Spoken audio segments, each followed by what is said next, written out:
तो फटाफट आज की वीडियो शुरू करी जाए। मैं आजकल बहुत नोटिस कर रहा हूँ, इंस्टाग्राम भरा हुआ है उन सब न्यू आइडियाज़ से जिसमें आपको बताते हैं कि कढ़ी में कितना ज़्यादा प्रोटीन है। आपको बताते हैं कि कौन सा चीला आपको खाना है कि आपको सब कुछ इसके अंदर मिल जाएगा। आपको बताते हैं कि कौन-सी ऐसी चीज़ें हैं जिसके आपको बहुत ज़्यादा मिनरल्स, विटामिन्स एंड प्रोटीन मिल रहे हैं। लेकिन बिलीव मी वो आपको कभी ये नहीं बताते कि इसके साथ और क्या-क्या चीज़ें आपको मिल रही हैं, कितना कार्बोहाइड्रेट है। अगर आप कोई एक सपोज़िंगली कढ़ी भी खाते हैं, तो उसमें आपने कितना कार्बोहाइड्रेट लिया वो आपको कोई नहीं बता रहा, सिर्फ़ प्रोटीन कंटेंट ही बता के आपको वो चीज़ें परोसी जा रही हैं। लेकिन आप ये सोचिए, समझिए कि आपका गोल क्या है, आपका फ़िटनेस गोल क्या है? आपको वेट लूज़ करना है, तो आपको कार्बोहाइड्रेट्स इतने नहीं खाने हैं। आपको सिर्फ़ ये नहीं देखना है कि प्रोटीन मेरे को कितना मिल रहा है। आपको और भी चीज़ें देखनी है। अब मैं आपको एक और नया पर्सपेक्टिव देता हूँ। आपको हर कोई बोलता है कि विटामिन्स लीजिए, मिनरल्स लीजिए, लेकिन कितना चाहिए? मैं आपको एक चीज़ बताऊँ, आपको विटामिन कितने एमसीजी या एमजी में या इंटरनेशनल यूनिट में चाहिए, ये आपको कोई नहीं बताता। आपका बॉडी वेट अगर 80 है और किसी और का 60 है, तो क्या आपको सेम ग्राम का विटामिन चाहिए, सेम क्वांटिटी का विटामिन चाहिए? नहीं। आपकी एज अगर 40 है और दूसरे की 70 है, तो क्या आपको सेम अमाउंट ऑफ विटामिन चाहिए? नहीं। तो आपको सबसे पहले इस चीज़ को समझना होगा। मैं अब आपको दिखाता हूँ कि डब्ल्यूएचओ क्या बोलता है इस चीज़ के लिए एंड हमारी इंडियन अथॉरिटीज़ क्या बोलती हैं इस चीज़ के लिए।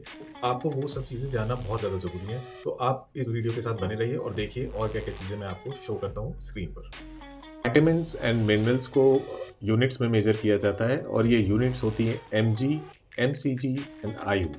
एमजी होता है is equal to 1000 micrograms, MCG is equal to 1000 nanograms और आयु होता है international unit because certain vitamin सिर्फ इंटरनेशनल यूनिट्स में ही मेजर होते हैं, जैसे विटामिन ए, डी एंड ई।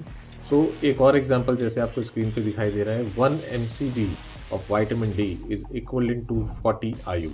तो अब मैं आगे जो आपको इन्फॉर्मेशन दूंगा वो सब इसी यूनिट्स में होगी। आपके सामने ये जो टेबल है इसमें विटामिन की लिस्ट है, उस विटामिन से क्या क्या उसके फंक्शन होते हैं, उसकी डेफिशिएंसी क्या होती है, उसका आरडीआई क्या है यानी कि रिकमेंडेड डेली इनटेक क्या है, नेचुरल सोर्स किस नेचुरल सोर्स से हमें ये मिल सकते हैं। विटामिन ए की डेफिशिएंसी से क्या होता है, नाइट ब्लाइंडनेस। विटामिन बी1 की डेफिशिएंसी से क्या होता है, नर्व डैमेज। विटामिन बी2 की डेफिशिएंसी से क्या होता है, crack on lips, skin disorders. Vitamin B3 की कमी से क्या होता है, डेमनेशिया होता है। विटामिन बी5 की कमी से क्या होता है, fatigue and digestive issue. Vitamin बी6 की कमी से क्या होता है, डिप्रेशन, कन्फ्यूजन। विटामिन बी7 की कमी से क्या होता है, हेयर लॉस, स्किन रैशेज। तो आप ये पूरी की पूरी जो लिस्ट देखेंगे इसमें आपको साफ साफ दिख रहा है what is our daily intake, what is our natural source और इसके फंक्शन क्या है। ये जानना बहुत ज़रूरी है। अगर आपको ये नहीं पता है तो आपको यही नहीं पता लगेगा कि मेरे को ये कितनी क्वांटिटी में लेना है, कितना इनफ है मेरी बॉडी के लिए और कितना मैं कम ले रहा हूँ। Same goes for minerals.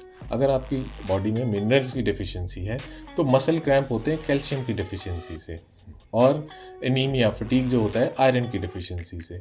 Mental disorder होता है मैग्नीशियम की डेफिशिएंसी से। वीक मसल्स होते हैं फॉस्फोरस की डेफिशिएंसी से। तो आप ये देख सकते हैं कि नेचुरल सोर्सेज क्या है। सबसे पहले आपको पता होना चाहिए कि मेरे पास कौन से नेचुरल सोर्सेज से मुझे क्या चीज़ें मिल रही हैं। आपको ये पता होगा तो आपको ये मालूम होगा कि किस चीज़ को मेरे को कितना ज़्यादा कंज्यूम करना है। और आरडीआई जो है वो आपको बता रहा है कि कितना इनफ है एडल्ट्स के लिए, फॉर मेन कितना इनफ है, फॉर वुमेन कितना इनफ है।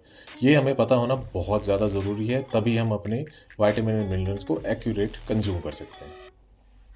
अब जब आपको ये सारी चीज़ें पता लग गई हैं, तो चूज़ करिए वाइज़ली कि आपको किस चीज़ से क्या कंज़्यूम करना है। ये सारा डेटा आपको मैं प्रोवाइड करवा दूँगा, लेकिन इसके साथ-साथ आप इसको अलग से विटामिन को अलग से भी ले सकते हैं। उसके प्रोडक्ट की मैं एक अलग वीडियो बनाऊँगा, बने रहिए मेरे साथ। Thank you so much.